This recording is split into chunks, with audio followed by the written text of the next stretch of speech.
Lux lucet in tenebris. La luz brilla en las tinieblas. Hoy, el lema de los valdenses se encuentra inscrito en todas las iglesias del valle. Sirve como un silencioso recordativo de su fiel testimonio, a menudo manchado de sangre a través de los siglos. Sin embargo, el símbolo profético de la mujer en el desierto no solo se aplica a los valdenses, incluye a todos aquellos cuya fe en Dios y en su palabra los hizo contrariar las corrupciones y las falsas enseñanzas de la iglesia.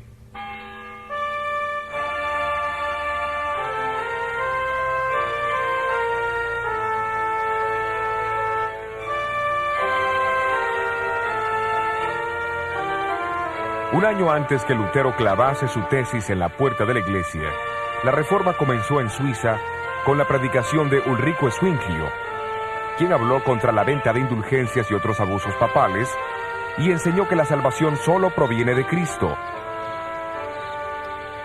Pero no fue de Lutero que aprendió estas cosas, fue por el estudio de las Escrituras. En los estados alemanes, Lutero se destacó entre todos los reformadores, pero en los distritos suizos muchos hombres piadosos fueron campeones de la fe. Muchos de los reformadores sobresalientes son recordados en este monumento de la Reforma en Ginebra. Guillermo Farel, llamado por algunos como el Lutero de la Suiza francesa. Juan Calvino y Teodoro Beza, sucesor y biógrafo de Calvino. Calvino nació en Francia y fue guiado a la fe de la Reforma por su primo, Pedro Olivetan, que más tarde fue quien tradujo la Biblia al francés para los valdenses. A la edad de los 25 años, Calvino fue a Basilea en Suiza.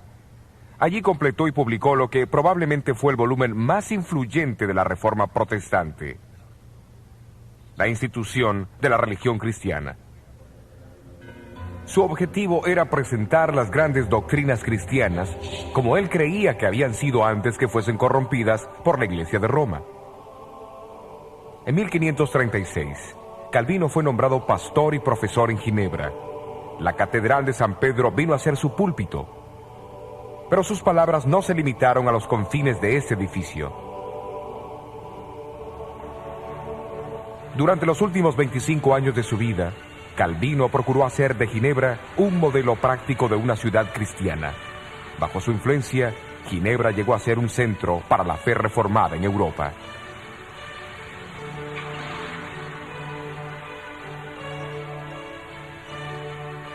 Además, estableció un colegio en Ginebra que atrajo estudiantes de toda Europa. Al completar sus estudios, los graduados regresaban a sus tierras para difundir los principios de la Reforma. Un estudiante que vino de Escocia como refugiado fue Juan Knox. Llegó a ser íntimo amigo y ardiente discípulo de Calvino.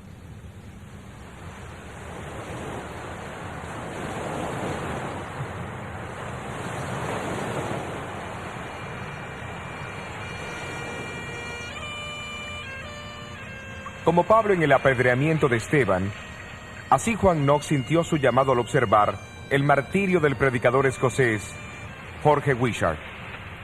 Aquí al frente del castillo de San Andrés, las letras GW marcan el lugar donde Wishart fue quemado en la hoguera en 1546.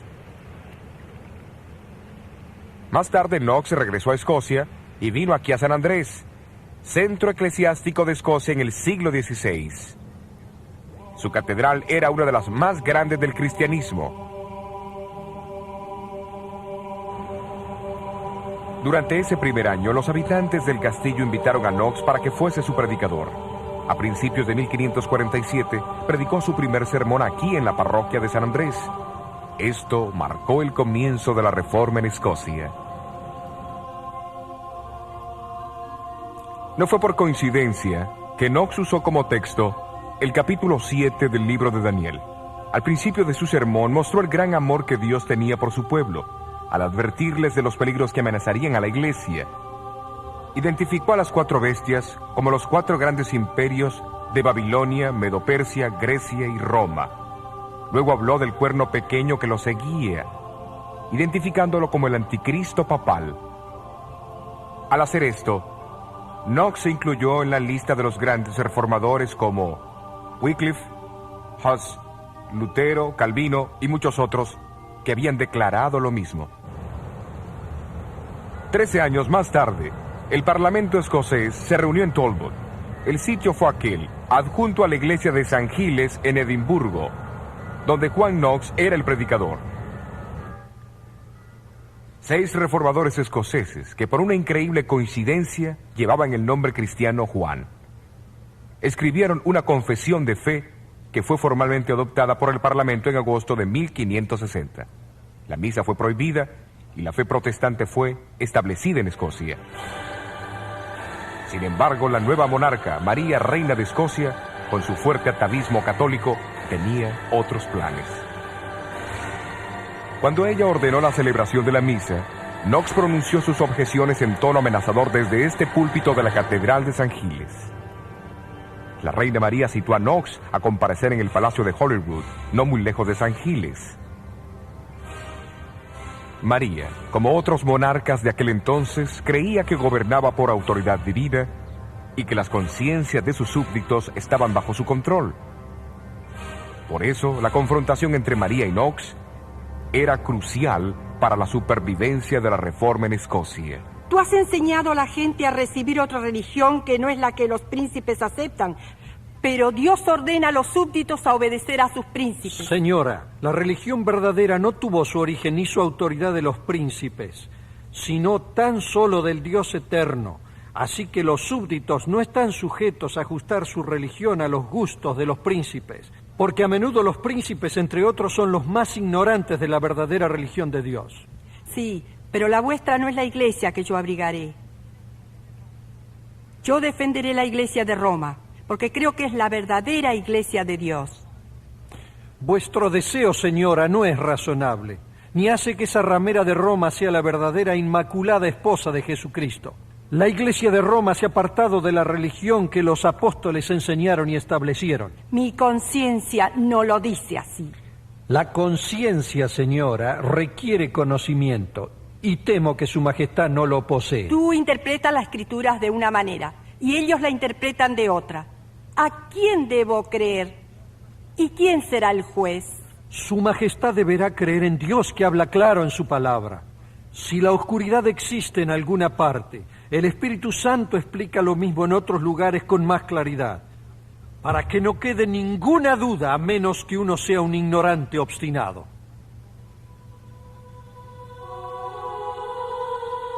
Ante Carlos V en Worms y de Knox ante la reina María en Holyrood, los momentos más dramáticos de la Reforma fueron los de Lutero. En ambos casos, la victoria favoreció a los individuos que tenían una fe inconmovible en Dios y en la verdad de su causa.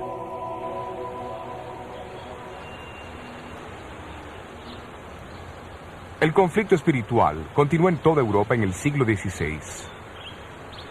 En Inglaterra, la reforma formal que resultó del desprendimiento de Roma por Enrique VIII en 1534 fue en gran parte política, pero en los años que siguieron se levantaron hombres determinados a traer los principios bíblicos de vuelta a la Iglesia de Inglaterra. Esto no ocurriría sin una gran oposición. María Tudor, la hija de Enrique, asumió el trono en 1553 e inmediatamente decidió restituir Inglaterra a la Iglesia romana. Durante su reinado de 5 años, unos 300 protestantes fueron quemados en la hoguera. La descripción de la Iglesia por Juan, desde el tiempo de la cruz en adelante, pinta al pueblo de Dios como siendo acusado por Satanás y soportando gran sufrimiento hasta la misma muerte. Aquí en este patio está el monumento a los mártires. Registra más de 18,000 mártires de Jesucristo. Cerca de 100 de ellos fueron ejecutados en Edimburgo y la gran mayoría están sepultados aquí. Pero luego Juan añade las siguientes palabras de triunfo en Apocalipsis 12:11. Y ellos le han vencido por la sangre del Cordero y por la palabra de su testimonio. Y ellos le han vencido por la sangre del Cordero y por la palabra de su testimonio. Y no han amado sus vidas hasta la muerte. Hubo 3 hombres en Inglaterra, cuyo martirio puede representar a todos aquellos que no huyeron de la muerte durante los largos años de persecución.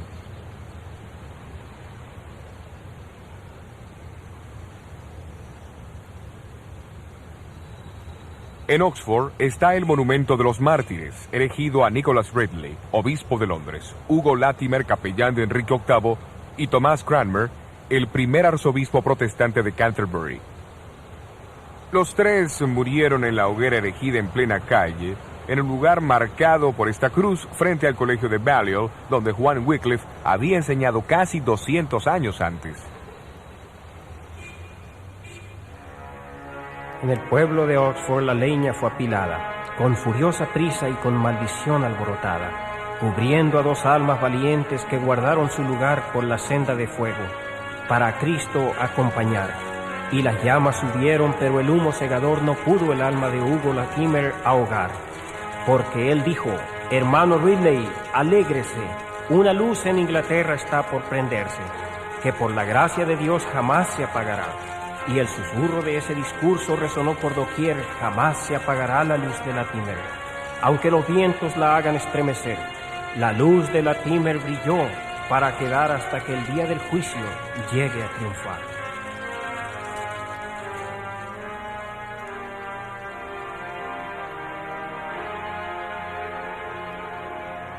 Y así tuvo que ser. Al cabo de 3 años, María Tudor murió y la reina Isabel I ascendió al trono, despuntando el amanecer del siglo de oro en Inglaterra. Ella se propuso con tanta diligencia devolver Inglaterra a los caminos de su padre, que los poderes católicos de Europa comenzaron a planear su derrocamiento. Felipe II, hijo de Carlos V, organizó la fuerza invasora más grande que el mundo haya conocido, la Armada Invencible. A fines de julio de 1588, los observadores situados en las partes altas del puerto de Plymouth vieron por primera vez los 130 barcos que navegaban por el canal. Bajo el comando del caballero Francisco Drake, la flota inglesa confrontó al enemigo, aunque inferior en número y armamento. En una serie de batallas durante los 10 días siguientes, los barcos ingleses más pequeños causaron grandes estragos entre los pesados galeones de España. Tratando desesperadamente de zafarse de los ataques ingleses, la desorganizada armada se dirigió hacia el mar, solo para encontrarse con una de las peores tormentas marítimas de la historia.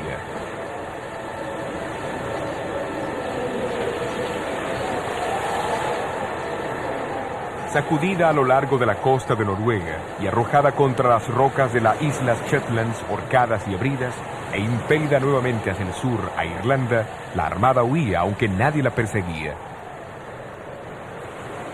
De los 30.000 hombres a bordo, apenas 10.000 regresaron a España. Felipe II y los reinos católicos quedaron atónitos.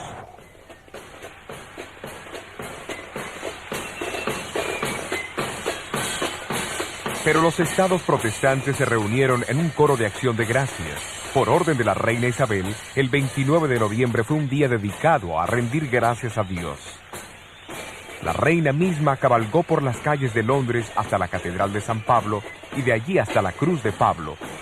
Después del sermón, les habló a sus súbditos, exhortándolos a que se unieran a ella para alabar al Dios que había dispersado a sus enemigos y protegido su dominio.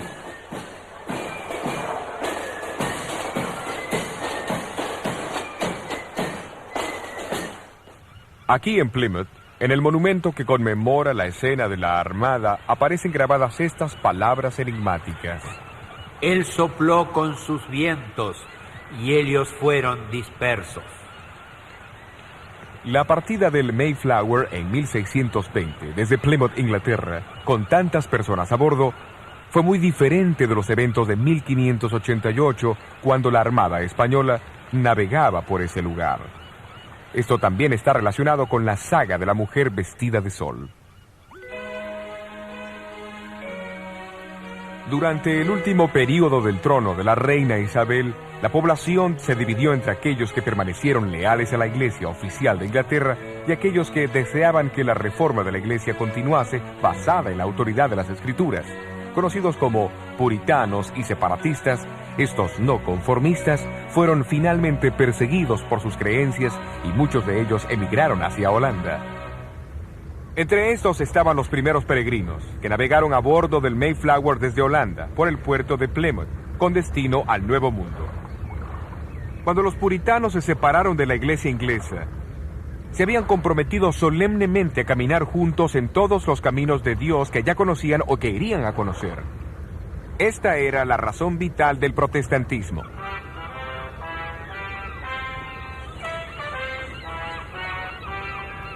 Antes que ellos embarcaran desde Holanda en 1620, su pastor Juan Robinson dio su sermón de despedida. Señaló que los seguidores de Lutero, Knox y Calvino se habían basado en las enseñanzas de esos hombres como si fueran la suma total de la verdad. Hablando de los reformadores, Robinson dijo: ellos no incursionaron en todo el plan de Dios, pero si estuviesen vivos hoy, estarían dispuestos a recibir más luz de la que ellos recibieron al principio. Si Dios les revela cualquier cosa a ustedes por cualquier otro de sus instrumentos, estén listos para recibirla, porque estoy seguro que el Señor aún traerá más luz y verdad de su santa palabra. Poco captaba él mismo el significado real de sus palabras. Más verdades brotarían de la palabra de Dios y los puritanos jugarían una parte vital. Los peregrinos se desembarcaron en el peñasco de Plymouth el 21 de diciembre de 1620. Ellos fueron los primeros entre muchos miles de puritanos que en el siglo XVII emigraron al Nuevo Mundo y trajeron con ellos creencias que a su debido tiempo contribuirían al levantamiento de un movimiento religioso que circundaría el globo. De acuerdo a la profecía de Daniel 7, el poder del cuerno pequeño reinaría en Europa por 1260 años. Al final de ese periodo, que se extendería desde el año 538 al 1798, surgirían eventos que disiparían temporalmente esa supremacía. Exactamente, en febrero de 1798, las tropas francesas del general Berthier entraron a Roma, tomaron al Papa prisionero y aminoraron grandemente la autoridad y el poder del papado. De la misma manera, en la profecía de Juan en Apocalipsis 12, la mujer vestida de sol estaría en el desierto por 1260 años. Después de 1798, un movimiento surgiría que enseñaría las mismas grandes verdades enseñadas por los apóstoles, los profetas y los cristianos. Grandes verdades tales como la salvación por la gracia de Dios a través de la fe en Cristo solamente, el ministerio sumo sacerdotal de Cristo, el sacerdocio real de todos los creyentes, la obediencia a todos los mandamientos de Dios, el bautismo del creyente y la suficiencia y autoridad de la Escritura sobre la tradición estaban entre lo que la iglesia primitiva enseñaba. Tales enseñanzas, perdidas por muchos a través de la gran apostasía, serían restauradas y proclamadas al mundo en la hora del juicio final. Jesús dijo que el Evangelio debía ser predicado en todo el mundo, y entonces vendría el fin. El clímax del prolongado conflicto entre Cristo y Satanás está descrito en Apocalipsis 12:17. Entonces el dragón fue airado contra la mujer y se fue a hacer guerra contra los otros de la simiente de ella, los cuales guardan los mandamientos de Dios y tienen el testimonio de Jesucristo.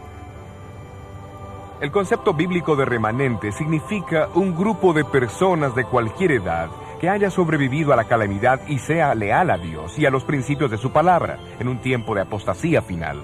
Sin embargo, la escena de Apocalipsis 12 deja claro que hace referencia a los descendientes espirituales de la mujer en el tiempo del fin. Eso es después de 1798. Ellos pertenecen a la digna línea de herederos espirituales entre los escogidos de Dios, que han sobrevivido a los furiosos ataques del dragón a través de la historia.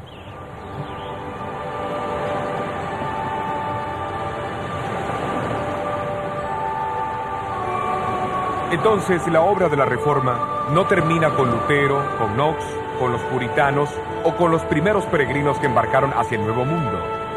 Es un proceso que marcha hacia adelante, y su próxima fase nos señala hacia los comienzos del siglo XIX en América y el surgimiento de un movimiento profético que rápidamente capturó la atención de muchos alrededor del mundo.